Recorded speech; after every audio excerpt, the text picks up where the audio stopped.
الحمد لله كفى وسلام على عباده الذين اصطفى أما بعد. أعوذ بالله من الشيطان الرجيم. بسم الله الرحمن الرحيم. وشروه بثمن بخس دراهم معدودة وكانوا فيه من الزاهدين. محترم سامعین، اللہ تعالیٰ کا فضل و احسان ہے کہ اللہ تعالیٰ نے ہمیں آج 11واں روزہ اور 12ویں نماز تراویح باجماعت ادا کرنے کی توفیق عطا فرمائی. الحمدللہ اللہ تعالیٰ سے دعا گو ہوں کہ اللہ تعالیٰ ہم سب کو اسی طرح صحت و عافیت کے ساتھ پورے رمضان کے روزے اور قیام اللیل کرنے کی توفیق عطا فرمائے. آمین. محترم سامعین، بات چل رہی ہے حضرت یوسف علیہ السلام. یوسف علیہ السلام کے قصہ کل یہاں تک بات ہوئی تھی کہ انہیں کنویں سے نکالا اور لے جا کر بیچا. کتنے میں بیچا، یہاں سے آج بات شروع ہوتی ہے.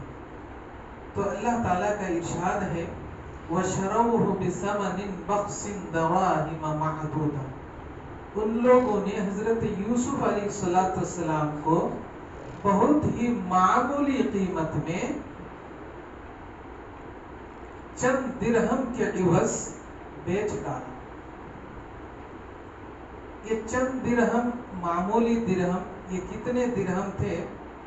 تو ائمہ مفسرین نے، تفسیر ابن کثیر نے لکھا ہے کہ 20 درہم میں ان کو بیچا تھا. ایک انسان کو 20 درہم میں بیچا.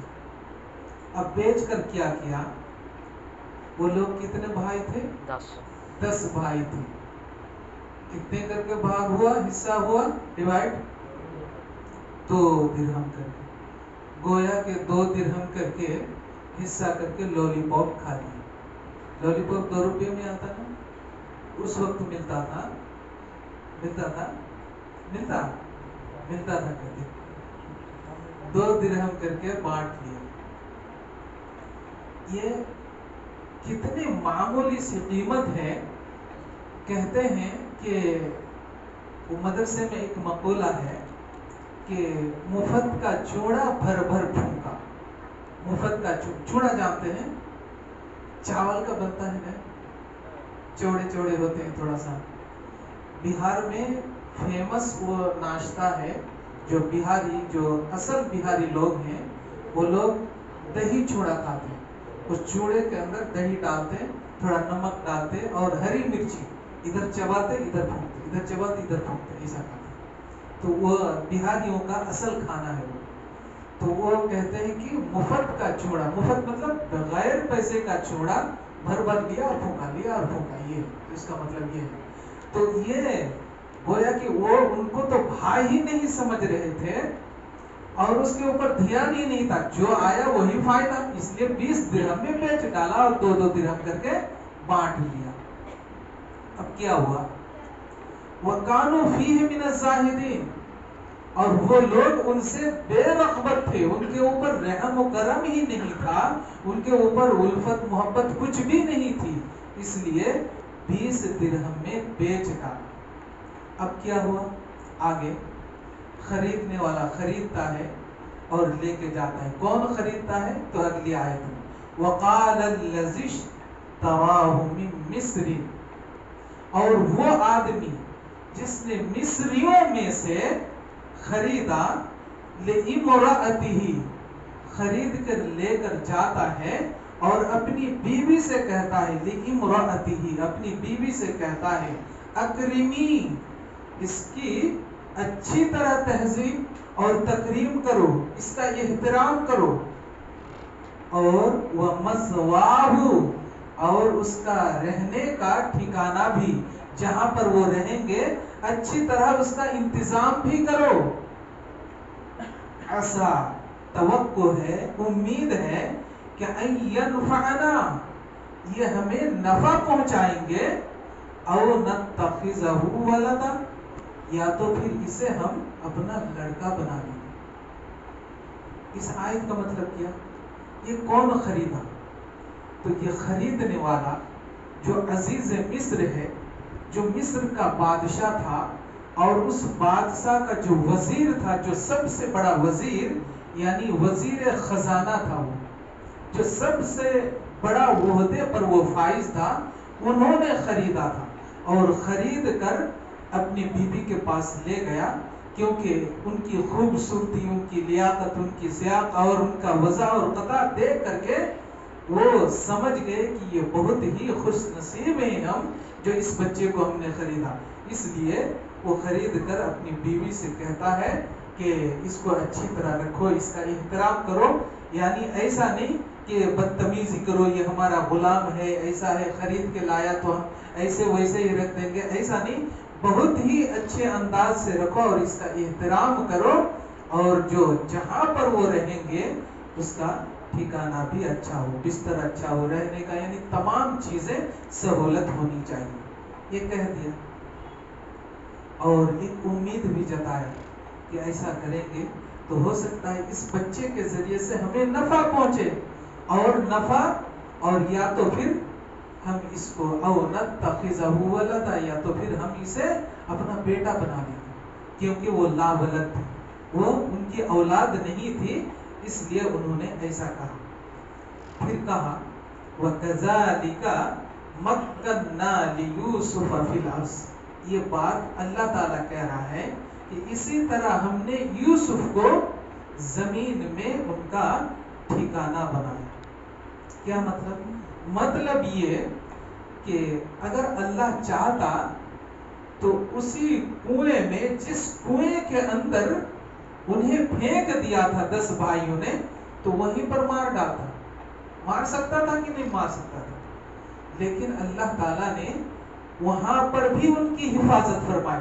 کہاں؟ اس کنویں میں، اس گہرے کنویں میں بھی اللہ تعالیٰ وغیابت الجب، یعنی گہرا کنواں، اندھیرا کنواں، اس کنویں میں اللہ تعالیٰ نے حفاظت فرمائی، اور حفاظت فرماتے ہوئے ایک قافلہ کے ہاتھ دیا، اور وہاں سے ان کو بچا کر کے اب مصر کے وزیر کے یہاں فروخت ہو جاتا ہے۔ اب یہاں بھی آ کر کے اللہ تعالیٰ نے ان کی حفاظت فرمائی۔ حفاظت کیسے فرمائی؟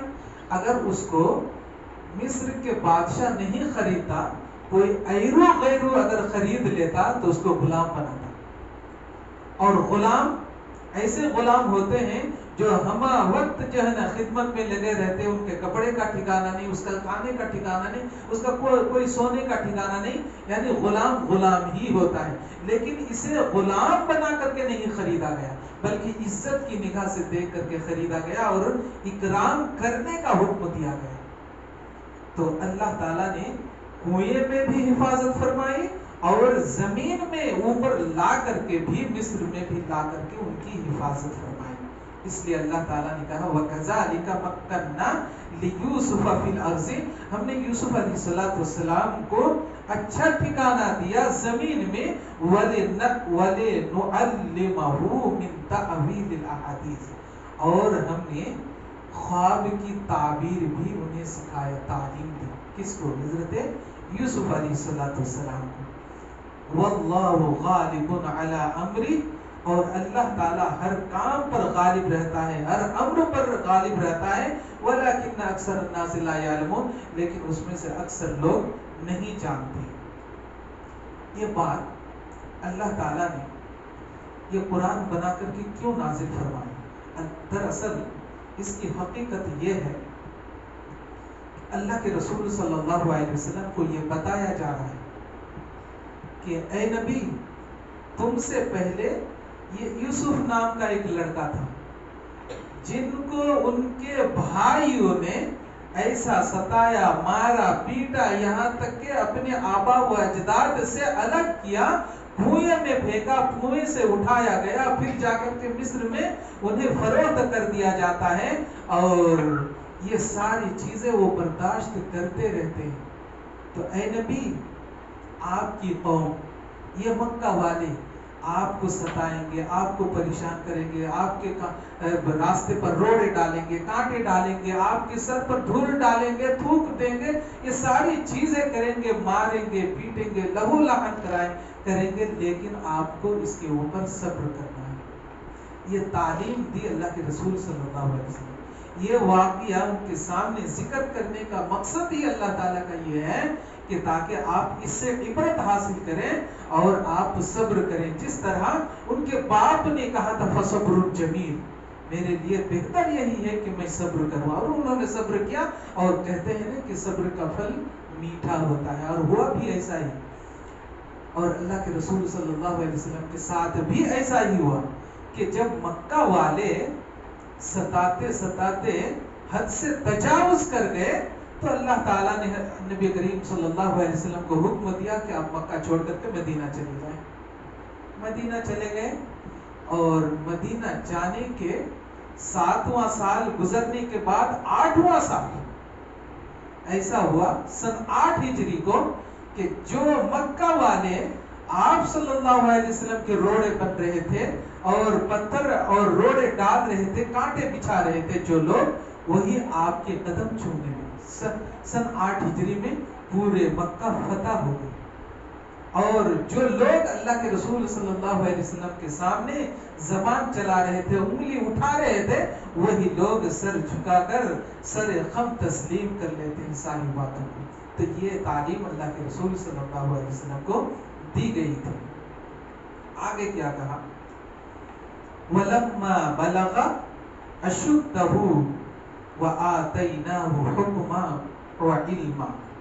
جب حضرت یوسف علیہ السلام اب ان کے گھر میں، یعنی عزیز مصر کے گھر میں اب پلنے لگے، بڑھنے لگے، کھانے لگے، اور اسی طرح وہ عمر بڑھتی گئی اور وہ مضبوط ہوتا گیا، جوان ہو گئے۔ اب جوان ہو گئے تو اسی جوانی کی بات کہہ رہے ہیں، وَلَمَّا بَلَغَ أَشُدَّهُ، جب وہ جوانی کو پہنچ گیا، ایک طاقتور بن گیا، تو آتَيْنَاهُ حُكْمًا، تو ہم نے انہیں فیصلہ کرنے کا یہ حکم دیا۔ فیصلہ کیا، کوئی چیز میں کوئی آپس میں لڑی جھگڑا ہو جائے تو اس کے درمیان فیصلہ سنانے کا، یہ اللہ تعالیٰ نے انہیں تعلیم دی۔ وَعِلْمًا، اور علم سے نوازا، اور کیا کہا؟ وَكَذَلِكَ نَجْزِي الْمُحْسِنِينَ، اور اسی طرح ہم نیکوکار کو بدلہ دیتے ہیں۔ اب یہاں جب وہ جوان ہو جاتے ہیں، کیونکہ رہ رہے تھے کن کے گھر میں؟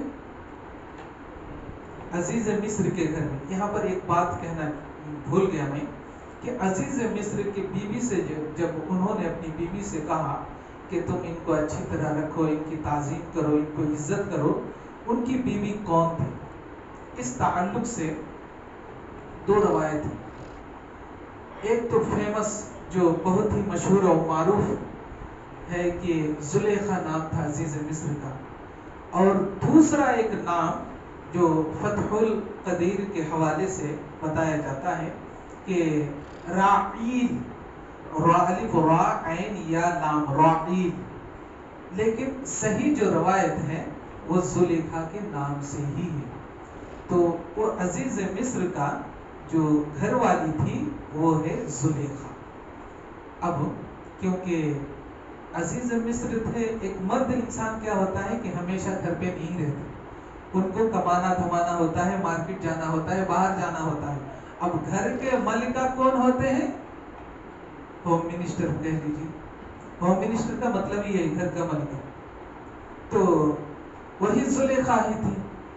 تو اب زلیخا ان کا دیکھ ریکھ کرتی تھی، ان کو کھلاتی پلاتی تھی، یعنی زیادہ تر پالا کن سے پڑتا تھا؟ انہی زلیخا سے ہی پڑتا تھا۔ تو اب جوان ہو گئے، وَرَادَتُهُ الَّتِي هُوَ فِي بَيْتِهَا، کہ وہ عورت، اس عورت سے مراد زلیخا ہے، وہ عورت جس عورت کے گھر میں وہ رہتے تھے، ان سے کہا وَغَلَّقَتِ الْأَبْوَابَ، ایک دن کیا کیا؟ انہوں نے گھر کے دروازے کو بند کر دیا۔ کس نے؟ زلیخا نے۔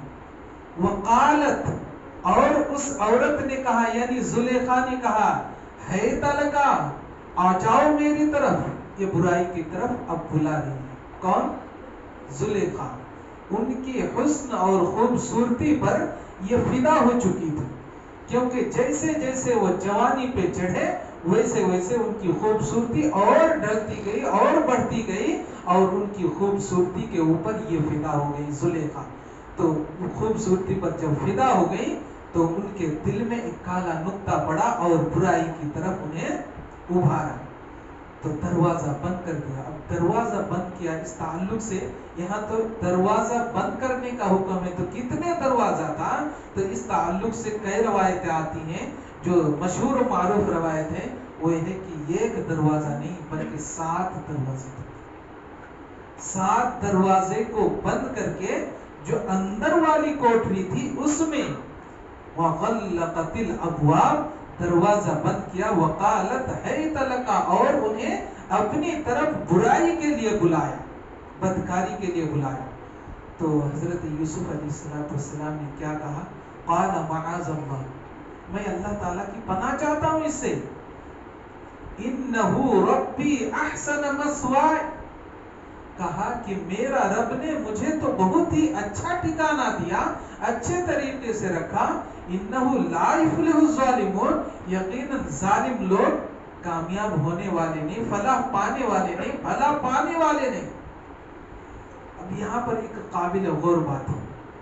قال معاذ اللہ انہ ربی احسن مثوائے، کہا کہ میرا رب تو بہت ہی اچھا ٹھکانہ دیا، اچھے طریقے سے رکھا. یہ رب سے مراد کون رب ہے؟ اوپر والا یعنی اللہ یا عزیز مصر؟ تو یہاں پر اللہ مراد نہیں ہے،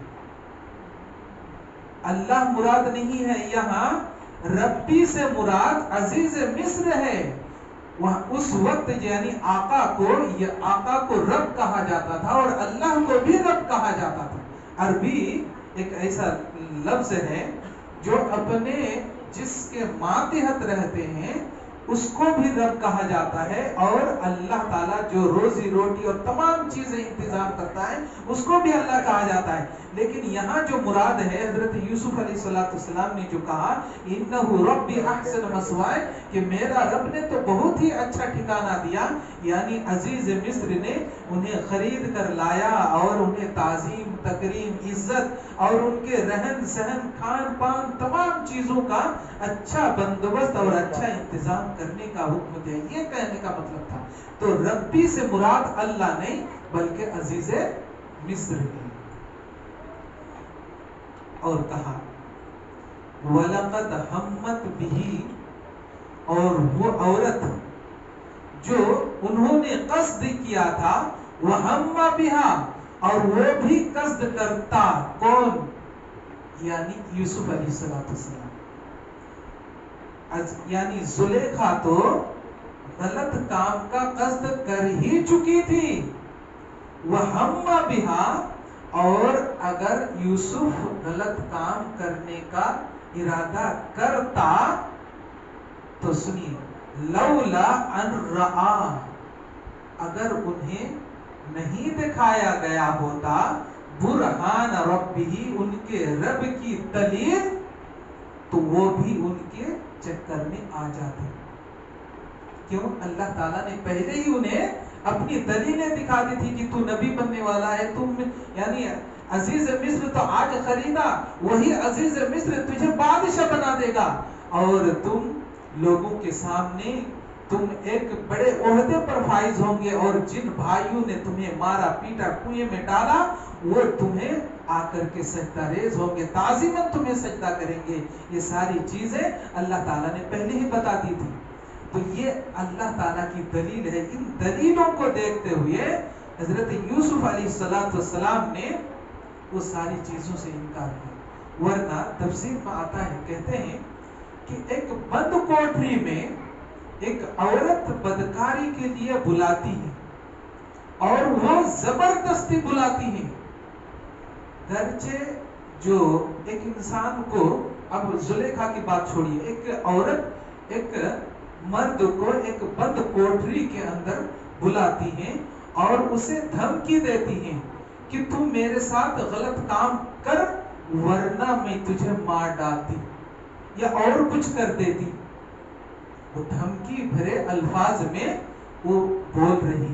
تو ایسے موقع سے وہ انسان جس کو بندھک بنایا گیا غلط کام کے لیے، وہ تو اس غلط کام کرنے کا انہیں خیال بھی نہیں، تصور بھی نہیں، لیکن ان کی دباؤ میں آ کر کے اس کام میں ملوث ہو جاتا ہے. وہی مثال یہاں پر بھی، اگر اللہ تعالی انہیں یہ دلیل اور برہان نہ دکھایا ہوتا تو ہو سکتا کہ یوسف اس کے چکر میں آ جاتے، لیکن پہلے ہی اللہ تعالیٰ نے انہیں دلیل اور برہان دکھا دیے تھے، اس لیے انہوں نے اس چیز سے بری آ گیا. اور جو انہوں نے دھمکی بھرے، زلیخا نے جو دھمکی بھرے، وہ کہا کہ تم میرے ساتھ غلط کام کرو ورنہ تمہیں جیل میں ڈال دوں گی. وہ دھمکی بھرے الفاظ دیے تھے، لیکن پھر بھی انہوں نے انکار کیا، کیونکہ دلیل ان کے سامنے تھی، ان کے سامنے برہان تھی، اس لیے انہوں نے انکار کر دیا. اب ادھر ادھر جھانکنے لگا کہ میں کیسے بھاگوں، کیسے میں یہاں سے چھٹکارا پاؤں. تو تفسیر میں آتا ہے کہ اسی وقت وحی کے ذریعے سے بتا دیا جاتا ہے کہ تو کیا دیکھ رہا ہے، تو بھاگ دروازے کی طرف، بھاگ دروازے کی طرف. لیکن دروازہ تو بند تھا. جیسے وہ دروازے کی طرف بھاگتے گئے، دروازہ اپنے آپ کھلتا گیا، کھلتا گیا، کھلتا گیا، یہاں تک کہ 7 دروازہ کھل جاتا ہے، جس کا نقشہ آگے اللہ تعالیٰ نے کھینچا ہے. کہا کہ کذالک لنصرف عنہ السوء والفحشاء، اور اسی طرح ہم برائی سے، فحش گیری سے ہم نے یوسف کو بچا لیا اور دور رکھ دی. انہ من عبادنا المخلصین، اور یقیناً یہ تو ہمارے مخلص بندوں میں سے تھے. اب کیا ہوا کہ جب دروازہ کھلتا گیا اور یہ بھاگتے گئے، اور پیچھے پیچھے زلیخا بھی بھاگتی گئی، انہیں پکڑنے کے لیے بھاگتی گئی. لیکن قرآن کا سیاق دیکھیے کیا کہا، وَاسْتَبَقَا الْبَابَ، یعنی یہاں تثنیہ کا صیغہ استعمال کیا. یہاں قرہ حضرات الف کو نہیں پڑھتے ہیں، اور کئی جگہ الف پڑھنے کا بھی حکم ہے. تو یہاں تثنیہ کا صیغہ ہے، اس لیے وَاسْتَبَقَا الْبَابَ کہا کہ دونوں دروازے کی طرف بھاگے. تو اس کا مطلب کیا، دوڑ لگائے تھے؟ کیا دوڑ نہیں لگائے تھے. پہلے یوسف بھاگے اور اس کے پیچھے زلیخا بھاگی. کس لیے بھاگی؟ وہ تو یوسف اپنی جان بچانے کے لیے، اپنی عزت بچانے کے لیے بھاگے، اور زلیخا جو اس کے پیچھے بھاگ رہی تھی اسے پکڑنے کے لیے بھاگ رہی تھی. لیکن یہاں قرآن کیا کہتا ہے کہ وَاسْتَبَقَا الْبَابَ، دونوں ایک ساتھ بھاگ. دونوں ایک ساتھ بھاگنے کا مطلب نہیں، یہاں مطلب یہ ہے کہ وہ آگے بھاگے اپنی عزت بچانے کے لیے، اور زلیخا اس کے پیچھے بھاگی اسے پکڑنے کے لیے. وَقَدَّتْ قَمِيصُهُ مِن دُبُرٍ، اور بھاگتے ہوئے پیچھے سے پکڑ لیا. کون؟ زلیخا. کس کو پکڑا؟ یوسف کے کپڑے کو، یعنی پیچھے سے قمیص کو پکڑ لیا. اور جیسے پکڑا، کیونکہ وہ تو بھاگ ہی رہے تھے، پکڑا تو پیچھے کا کپڑا پھٹ گیا. اب وہیں پر کیا ہوا، وَأَلْفَيَا سَيَّدَهَا لَدَى الْبَابِ، دروازے کے باہر اس عورت کے یعنی زلیخا کے شوہر کھڑا دیکھا. دونوں نے کھڑا دیکھا کیونکہ بھاگ رہے تھے. اور اسی عین موقع پر یعنی عزیز مصر بھی وہاں پر حاضر ہو گئے. دونوں کو دیکھا. اب دیکھ لیا. اب جب جیسے ہی نظر زلیخا کی نظر عزیز مصر اپنے شوہر کے اوپر پڑی، فوراً گرگٹ کا رنگ چینج ہو گیا. جیسے گرگٹ کا رنگ چینج ہوتا نا، ویسے ان کے بھی رنگ چینج ہو گیا. اور کیا کہا، دیکھیں بڑے مزے کی بات ہے. کہا قالت، زلیخا نے کہا، ما جزاء من اراد بأهلك سوءا الا ان يسجن او عذاب الیم، کہ اے میرے سرتاج، اے میرے سرکار آقا، جو شخص آپ کے گھر کی اہلیہ سے غلط ارادہ ہو، غلط کام کرنے کا ارادہ ہو، اس کی سزا کیا ہو سکتی ہے؟ کس نے کہا؟ زلیخا نے کس سے کہا؟ اپنے شوہر سے. وہی پھر فیصلہ سناتی زلیخا نے الا ان یسجنا، یعنی اس کی سزا تو یہی ہوگی کہ انہیں قید میں ڈال دیجیے، قید خانے میں ڈال دیجیے، اور عذاب العلیم، یا تو پھر اسے دردناک عذاب دے دیجیے. یہ یعنی بلایا خود، اور خود انہوں نے غلط کام کرنے کے لیے ابھار رہی تھی، اور جب اپنے شوہر کو دیکھ لیا تو فوراً ان کا رویہ بدل گیا، زبان بدل گئی، لینگویج بدل گیا اور لہجہ بدل گیا، اور فوراً ساری باتیں یوسف کے اوپر تھوپتے ہوئے کہہ دیا کہ یہ ہمارے گھر میں پلے بڑھے کھائے پیے، اور آپ کی بیوی کے اوپر یہ غلط نیت رکھتا ہوں، غلط ارادہ کر کے آپ یہ میری عزت لوٹنے کے لیے یہاں پر آئے، اور دیکھیے جو نا یہ میرے گھر سے. اس وقت عزیز مصر کو بھی تھوڑا سا سکتہ پیدا ہوا، وہ بھی سہم گئے.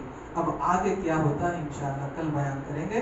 اللہ تعالیٰ سے دعا گو ہوں کہ اللہ تعالیٰ ہم سب کو قرآن کا سمجھ عطا فرمائے، قرآن کا فہم عطا فرمائے، قرآن کا ادراک عطا فرمائے، قرآن مجید کے مطابق اپنی زندگی گزارنے کی توفیق عطا فرمائے.